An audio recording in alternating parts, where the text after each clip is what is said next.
નમસ્કાર ખેડૂત મિત્રો, સ્વાગત છે તમારું ખેડૂત પરિચય યુટ્યુબ ચેનલમાં। આજે તારીખ 29 જાન્યુઆરીની આજની સવારની હવામાન અપડેટની અંદર માહિતી મેળવીએ તો ગુજરાતની અંદર ઝાકળ વરસાદનો રાઉન્ડ શરૂ થઈ રહ્યો છે, તો તેની અપડેટ મેળવીશું। આવનાર દિવસોમાં ઠંડીનું જોર કેવું રહી શકે છે, ઘટશે કે વધશે, સાથે દિવસ દરમિયાન અને રાત્રેનું લઘુત્તમ તાપમાન કેટલું જોવા મળશે તેની અપડેટ આપણે આ વિડીયોની અંદર મેળવીશું। ચેનલમાં નવા હોય તો ચેનલને સબસ્ક્રાઇબ કરી દેજો અને વિડીયોને લાઈક આપીને શેર કરી દેજો।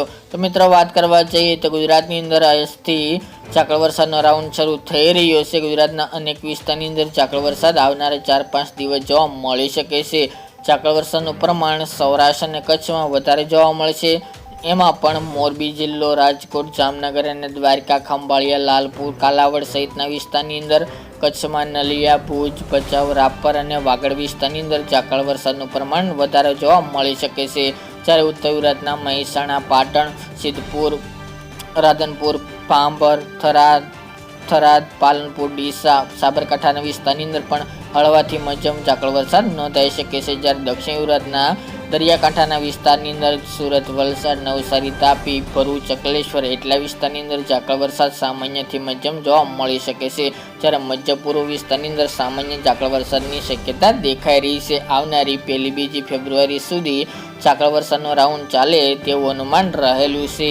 ત્યાં સુધી ગુજરાતમાં ઠંડીનું જોર પણ ધીરે ધીરે ઘટી જશે।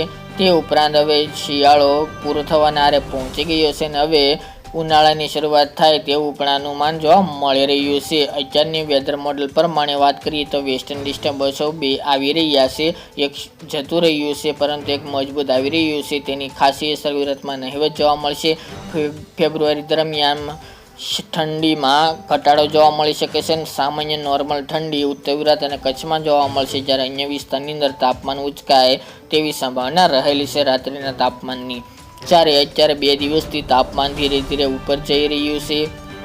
રાત્રિનું જે લઘુત્તમ તાપમાન 10 થી લઈને 13 ડિગ્રી આજુબાજુ ચાલી રહ્યું હતું તે અત્યારે 13 થી લઈને 15 ડિગ્રી સુધી પહોંચી ગયું છે અને ઠંડીમાં ધીરે ધીરે ઘટાડો જોવા મળી રહ્યો છે। આવનાર દિવસોમાં 30-31 જાન્યુઆરી દરમિયાન જે બપોર દરમિયાનનું મહત્તમ તાપમાન હતું તેમાં વધારો થયેલો છે। ત્યારબાદ 1-2 ફેબ્રુઆરીથી જે મહત્તમ તાપમાન ચાલી રહ્યું છે તેમાં 2 થી 3 ડિગ્રીનો ઘટાડો જોવા મળશે અને તાપમાન 23-24 થી લઈને 26 ડિગ્રી સેલ્સિયસ સુધી જોવા મળે તેવું અનુમાન રહેલું છે। બાકી રાત્રિના તાપમાનમાં કોઈ ફેરફાર નહીં જોવા મળે અને વધારો 2 થી 3 ડિગ્રીનો જોવા મળે તેવી શક્યતા રહેલી છે। ધીરે ધીરે ઠંડીનું જોર ઘટતું જોવા મળશે। શિયાળો અત્યારે ખતમ થવાને આરે પહોંચી ગયો છે, તે એવામાં બપોર દરમિયાન તાપમાન ઘટી શકે છે, જ્યારે રાત્રિનું લઘુત્તમ તાપમાન 2 થી 3 ડિગ્રી વધે તેવું અનુમાન રહેલું છે। તે ઉપરાંત વાત કરીએ તો ગુજરાતની અંદર હાલ તો કોઈ માવઠાના વરસાદની સંભાવના દેખાઈ રહી નથી કે ગુજરાતમાં કોઈ મોટી સિસ્ટમ આવે તેવી પણ શક્યતા રહેલી નથી।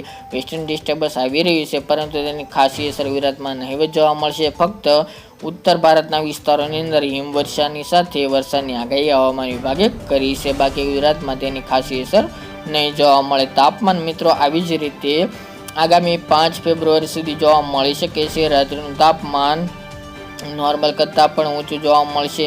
જે તાપમાન નીચું ચાલી રહ્યું હતું તેમાં વધારો થઈને તાપમાન 15 ડિગ્રી આજે પહોંચે તેવી શક્યતા છે અને આવનારી ફેબ્રુઆરીના દિવસોની અંદર તાપમાનમાં વધારે ફેરફાર જોવા મળશે અને વધુ ઊંચું જાય તેવું પણ અનુમાન રહેલું છે।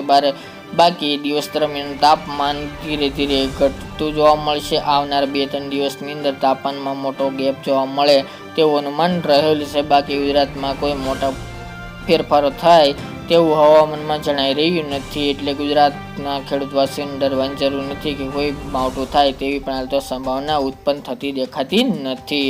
આવી જ રીતે ગુજરાતનું હવામાન સૂકું રહેવાની શક્યતા છે, સાથે જ અમુક વિસ્તારની અંદર સાંજ દરમિયાન કસરૂપી વાદળો જોવા મળે તેવી હાલ તો સંભાવના દેખાઈ રહી છે। બાકી ગુજરાતમાં કોઈ મોટા ફેરફાર થવાની સંભાવના નથી। તો મિત્રો, આ અત્યારની વહેલી સવારની અપડેટ